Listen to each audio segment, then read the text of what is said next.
Happy birthday, Intellivision. Happy birthday to you. What's up, creepers and geekers? Chris, the Atari Creep. How is everyone doing today, guys? It is December the 3rd. I am calling today the day of Intellivision. So much coolness coming to you by way of the Intellivision Entertainment team. Because of the 40th anniversary, its birthday, if you will, of Mattel Electronics' original Intellivision master component, the video game console that we all know and love. And I've had a fantastic time over the past year reintroducing myself to the Intellivision. I played it a little bit as a kid. I used to sneak in my friend's brother's room who had one. I tried it again as a collector, as an adult, and I was a little mad about it, but I was able to get my hands on one fairly cheap. People have been helping me out with the library. I've been having such a great time exploring it again. I still hate the damn controller, but we move on to, play these great games in any way that we can. Today's video is mainly about the Intellivision Amico controller. Tommy Tellerico uploaded a video to the Intellivision YouTube channel, and we're going to brief over that right now. I'm going to show you a bunch of pictures, and yeah, I will leave the link to that video down below, and of course at the end of this video at the bottom right corner for your viewing pleasure if you haven't seen it yet. I would hope you've seen it before you would click on the Atari Creeps version of this video. But I do want to continue to get the word out there because I'm really excited about this project that has legs. So, moving on. This first picture I'm going to show you, and I'm going to pepper these through, is of course the controller. There's a few differences that we show here. But first he goes on to talk about focus groups and, how it works. They come up with a design, they put it in the hands of a few people, and they leave feedback, and things change. We've talked about that with another console that has only one revision so far. Stuff like this takes time, and focus groups and testing has to be happening. And why the Atari Creep is not part of the focus group on this is beyond me. So maybe a petition needs to be signed somewhere to get me into the focus group, the East Coast chapter of the Intellivision Amico focus group. But regardless, I'm just throwing words out there. Just an idea, Tommy. Wink, wink, nudge, nudge, say no more. Know what I mean? Know what I mean? But he did talk about, in that focus group, they decided to change where the buttons were. They're no longer akin to what the original controller was, two on each side pretty close together. He actually separated them out there, as you can see in this image. And the thought there was because of the different orientation you can hold the controller in. It makes a lot of sense. Now, at first I thought to myself, oh, what if your palms by accidentally hit something? He did go on to say that, yes, it does look like they're flared out, but that's only on the edges. On the sides of the controller itself, the wall, so to speak, they're pretty flush inside there, so you're not going to by accidentally bump into anything. The controls themselves, the buttons themselves, have a very distinct dimple to them, so you'll be able to identify them without having to look.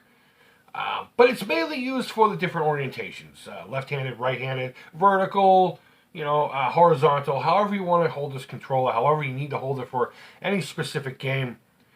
They're trying to make it as ergonomical and easy to use as possible. Even on the back, that they put these little humps on the ends, very similar to the back of a Wii U pad, the big controller for the Wii U.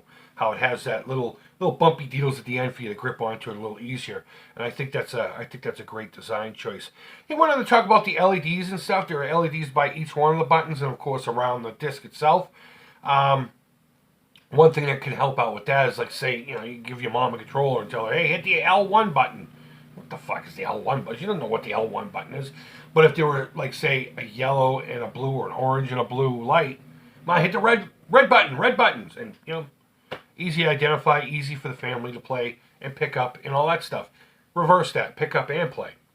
So I thought that was pretty cool.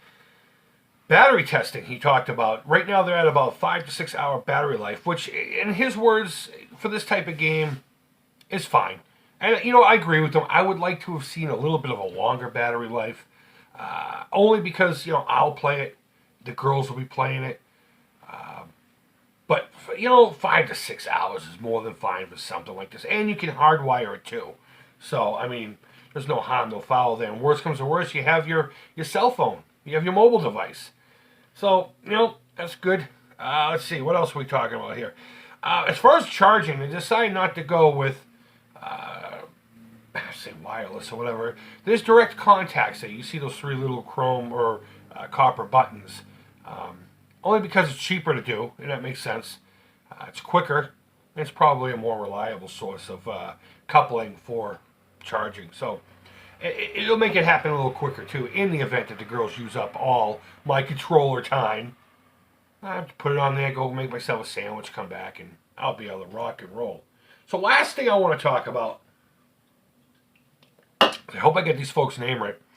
Tommy introduced us to three of the folks that are working on the controller itself. A guy named Jeff, a guy named Kevin, and a guy named John. Jeff apparently used to work on nuclear subs. He used to work on those. Also worked for NASA. If that doesn't give you confidence in this controller, I don't know what will. But, you know, he's showing it in action with a demo kind of thing going on. More of a calibration for the touch screen and the gyro function of it. Pretty cool stuff. Moving on to Kevin, who is the software engineer, I suppose you'd call him. Working on its brains, making it do what it's got to do and getting in there and working out the kinks, as well as John, who is the software technical director, which I guess oversees the whole thing. You guys should know what all this stuff is. I don't need to know. But I find it cool that John was showing us the actual app itself in function in conjunction with the controller. So really cool stuff, really cool stuff. And then Tommy went on to talk about this a lot more that he hasn't mentioned, which is smart to do. But in June of 2020, we'll learn a lot more about specifically the controller, I think is what he's talking about.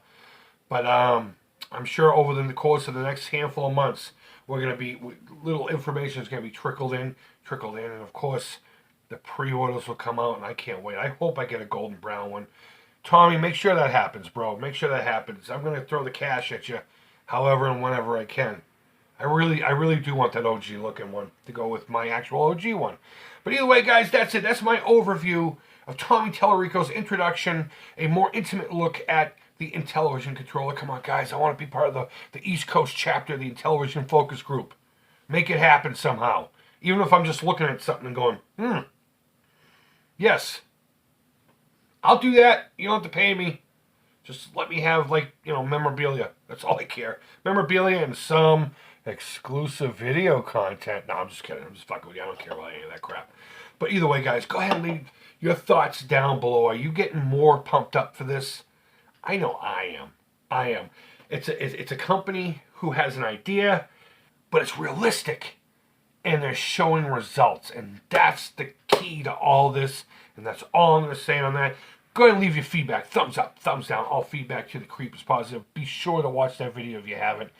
The link will be down below. It'll be at the bottom left corner of your screen at the end of this one. Guys, thank you always so much for watching. I really do appreciate it. Tommy, you guys do an amazing job. I can't wait for more. I can't wait for the augmented reality app for later on. Oh, exciting day. Exciting day. Guys, hope you're doing well. And if you're in this storm, this mess that we have today, hope you're being safe, guys. And until next time, take care. Creep it real.